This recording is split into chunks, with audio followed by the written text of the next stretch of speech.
Hi, my name is Ariel Flicker, and I go to Oregon State University in Bend, Oregon. I'm studying kinesiology, and so my focus is health and fitness, and this is my YouTube channel where I will be giving information that I've learned via school and my own weight loss journey to help other people get fit. So, this is a channel for people who are really interested in starting their fitness journey but are not totally sure where to begin. And so that brings me to my topic today, which is how to grocery shop. So for me, grocery shopping has two parts, the planning and the actual shopping. So the planning is really, really important if you want to have a good shopping experience because I don't know about you, but I have had so many shopping days where I go in and I want to buy healthy food and I come out and I have 6 boxes of cookies and 2 soft pretzels. Or I go in and I have all these good ideas and I leave and I have nothing because I'm super overwhelmed. I don't want anyone to ever have to go through that because if you're making a commitment to eating healthy, it doesn't need to be hard, it doesn't need to be complicated, and you also don't need to be alone. So let's get started. Let's get out 2 pieces of paper and a pen. So if you want to pause the video right now and grab out 2 pieces of paper, not one double-sided, you'll need 2 sheets of paper and a pen. And so yeah, just pause the video and then resume when you're ready. But so you're going to do what I do, which is you're going to write the word proteins with a colon and then leave some space because you need to have space for your groceries. Then you're going to write carbs with a colon and leave some space, fats with a colon and leave some space, and then you're going to do the same with veggies, leave some space, fruits, leave some space, and then make an other section. And other will be for all of your things like garbage bags, not food related items that you'll need from the store. So when you do this, I want you to think in your head, what do you enjoy eating? And always, always, always start with proteins because trust me, it makes it easier.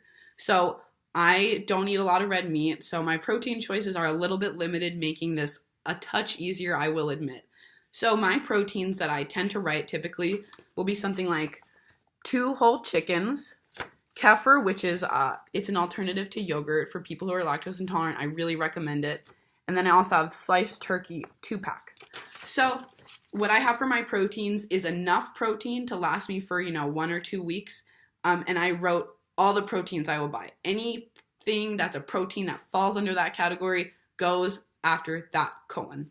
And so we're going to do that then with carbs and fats and everything else.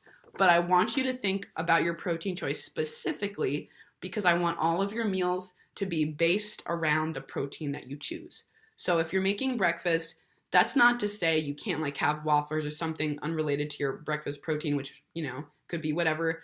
I'm just saying that you should center your meals around your protein because it makes it easier to plan. So if I'm choosing chicken for one of my proteins, then I can think about, okay, so what carbs go with chicken? Well, potatoes do, and I don't think waffles do, but that sounds like a good breakfast idea, and tortillas. So in this way, now that I've done my protein list and I move on to my carbs, I'm building my carbs a little bit based on my proteins. So then when you have a list of all the carbs you're going to buy and all the proteins you're going to buy, you can move to your fats. Fats are a little bit ambiguous in the way that I think you can buy whatever fats you want and they can generally fit in. So if you're going to eat a lot of peanut butter, you don't sort of have to consider all the proteins you're going to eat, just buy peanut butter. But if you, for example, are going to make this chicken recipe with rice and you're going to need coconut oil, you could take into account that you're buying chicken and maybe on your fats, make it clear that you want to buy coconut oil. So then when we move on to our veggies and fruits, we're going to look at our proteins and carbs and say, okay, I bought chicken and I'm buying sweet potatoes. What veggies go with that? Now we're thinking maybe about lunches and dinners. So for my veggies, I wrote 2 frozen because I personally love the convenience of frozen veggies. Now maybe if we're thinking about breakfast and I've got my frozen waffles and my yogurt, maybe berries would be a good fruit to go with that. So as you can see, as we move down our list from proteins to carbs to fats, we can start to put together in our brain some ideas for the meals we're going to cook. Now once your grocery list is completely done, and, you don't need to make it super long. I tend to try and pick 2 to 3 sort of examples for each food. And by examples, I mean, I usually have 2 to 3 items. So 3 protein options for my grocery list, 3 carbs, and then I have a few more veggies because I'm out of veggies, maybe less fruits. So, and again, tailor it to your needs. But we're really just trying to have a visual so that after we buy our food at the grocery store, we can then look and say, okay, now when it's time to meal plan, you have a hard copy right in front of you of everything in your kitchen. So not only is having a grocery list nice for when you shop, but then afterwards, when you meal plan, you have a list of everything you have in your kitchen. So instead of, kitchen grazing, opening the microwave, opening the fridge, opening the pantry, whatever, you can look at your list and say, okay, it's lunchtime. Here's my protein. Here's my fat. Let me go grab it.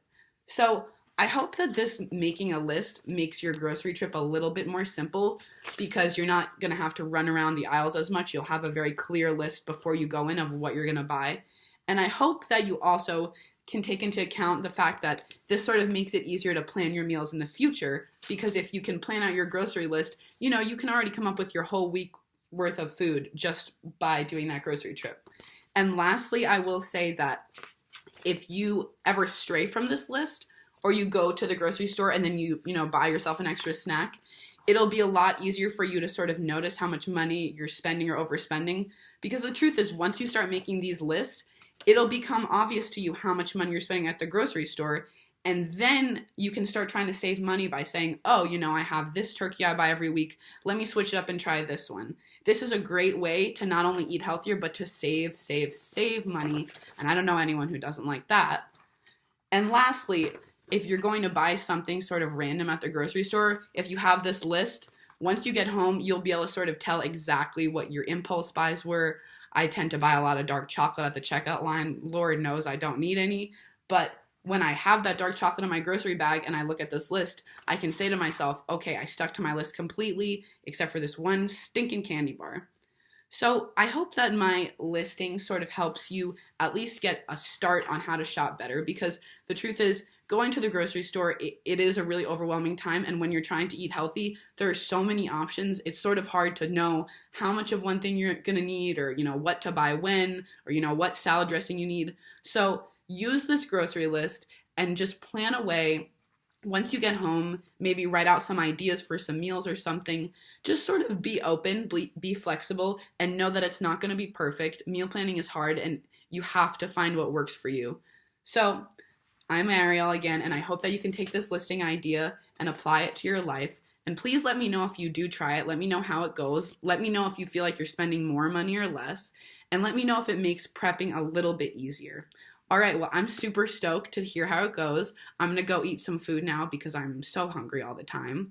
And I hope you have a really great day. And tune into my next video. I'm going to talk specific portions. So now that you've got your grocery list and you're trying to figure out how much to eat, I'm not going to give you your meal plan, but I'm going to teach you exactly how you can figure out how much to eat of each food.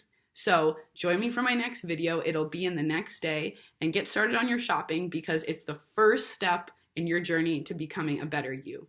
Have a wonderful, wonderful weekend and get eating. Oh yeah, let's go. Let's eat some food. Bye guys.